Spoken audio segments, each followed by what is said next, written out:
বাংলাদেশ একদম পিঁপড়া, ওদের একদম পিঁপড়ার মতো সাইজ। গুঁতো দেওয়ার জন্য কোনো আর্মি বা রাফাল পাঠানোর দরকার নেই।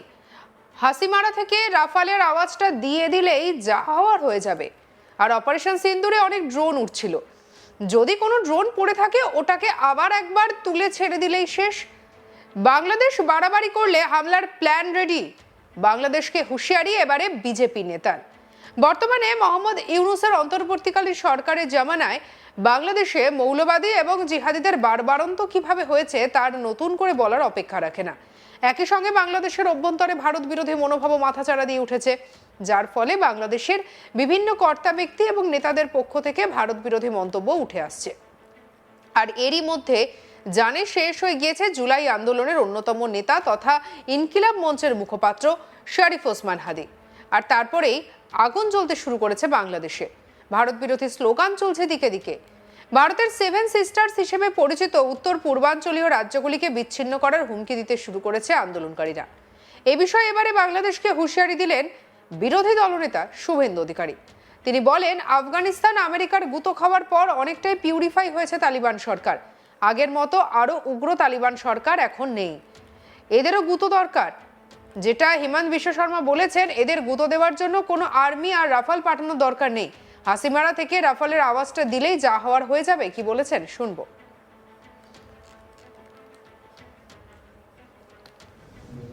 আফগানিস্তানের ফেজ 1-এর মতো এখন আফগানিস্তানের ফেজ 2-তে আমেরিকার গুঁতোর পরে অনেকটা পিউরিফাইড তালিবান সরকার। আগের এই উগ্র তালিবান সরকার নেই, ওটা গুঁতো খেয়েছে বলে। এদেরও গুঁতো দরকার, যেটা হেমন্ত বিশ্ব শর্মা বলেছে, এদের গুঁতো দরকার। এদের গুঁতো দেওয়ার জন্য কোনো আর্মি আর রাফেল টাফেল পাঠানো দরকার নেই। হাসিমারা থেকে রাফেলের আওয়াজটা দিয়ে দিলেই যা হওয়ার হয়ে যাবে। আর অনেক ড্রোন উঠছিল অপারেশন সিঁদুরে, যদি কোনো ড্রোন পড়ে টড়ে থাকে ওটাকে আবার একবার তুলে ছেড়ে দিলেই একদম পিঁপড়া। পিঁপড়ার থেকেও, পিঁপড়ার মধ্যেও অনেক সাইজ আছে, একদম ছোট পিঁপড়া। বাংলাদেশের শরীফ ওসমান হাদীর জানে শেষ হয়ে যাওয়ার খবর জানা মাত্রই উত্তপ্ত হয়ে উঠেছে বাংলাদেশ, যা এখনো অব্যাহত। আর একই সঙ্গে চলছে সংখ্যালঘু হিন্দুদের ওপরে অত্যাচার। ভালুকায় নৃশংসভাবে জানে শেষ করা হয়েছে দীপুচন্দ্র দাস নামের এক যুবককে। আর সেই ঘটনা তোলপাড় ফেলে দিয়েছে বিভিন্ন মহলে। এই প্রসঙ্গে শুভেন্দু বলেন, এপারের হরগোবিন্দ দাস এবং চন্দন দাস আর ওপারের দীপু দাস একদম সেম, শুধু দিনটা আলাদা, সালটা আলাদা, স্থানটা আলাদা, নামটা আলাদা। কি বলেছেন শুনবো।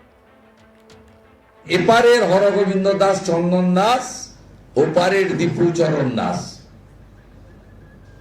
একদম সেম, শুধু দিনটা আলাদা, সালটা আলাদা,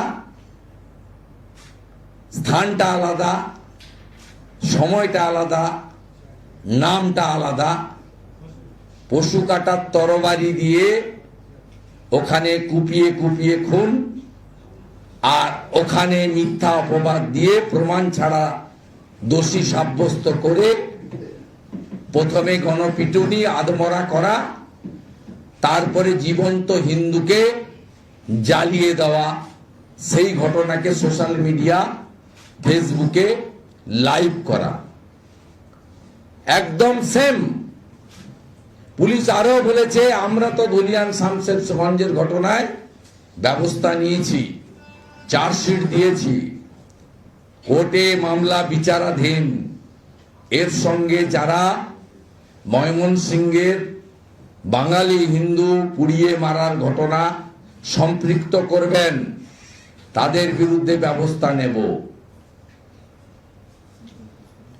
এটা তো কালকে হুমকি ছিল।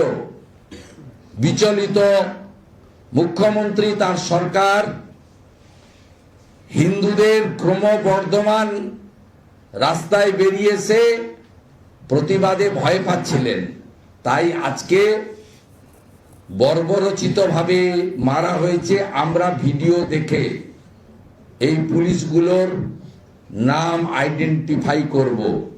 আমাদের ধারণা এই পুলিশগুলোর মধ্যে একটা বড় অংশ ভুয়া ওবিসি সার্টিফিকেট দিয়ে ওবিসি কোটায় তৃণমূলের আশীর্বাদ নিয়ে এই আগামী বিগত 8-10 বছরের মধ্যে চাকরি পেয়েছে। যে ধরনের টার্গেটেড লাঠি মারা হচ্ছিল,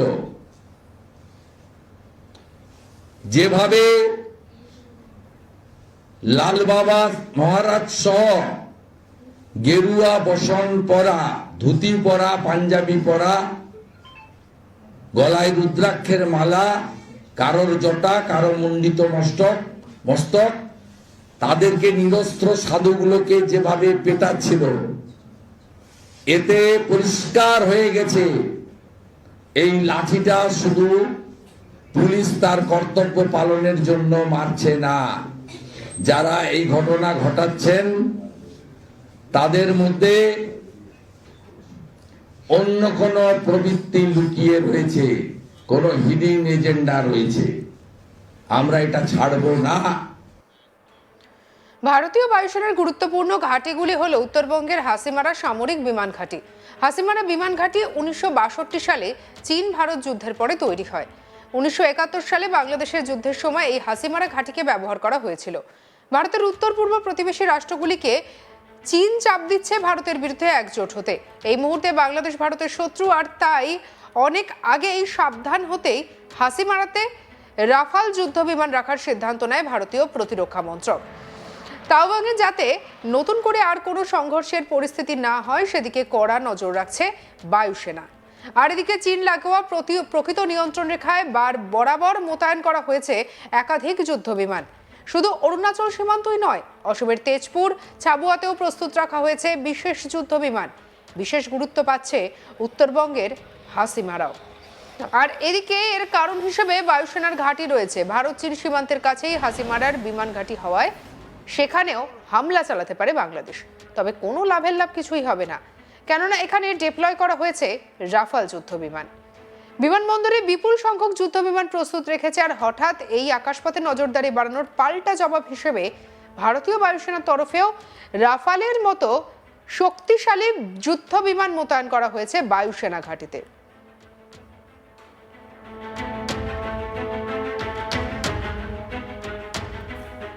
হাসিমারা এয়ারবেসে রাফাল বিমানগুলির মোতায়েন বিশেষভাবে গুরুত্বপূর্ণ বলেই মনে করা হচ্ছে, কারণ এর ফলে বাংলাদেশের পাশাপাশি চীনের বিমান ক্ষেত্রগুলি ভারতীয় বিমানের ক্লোজ রেঞ্জে চলে আসবে।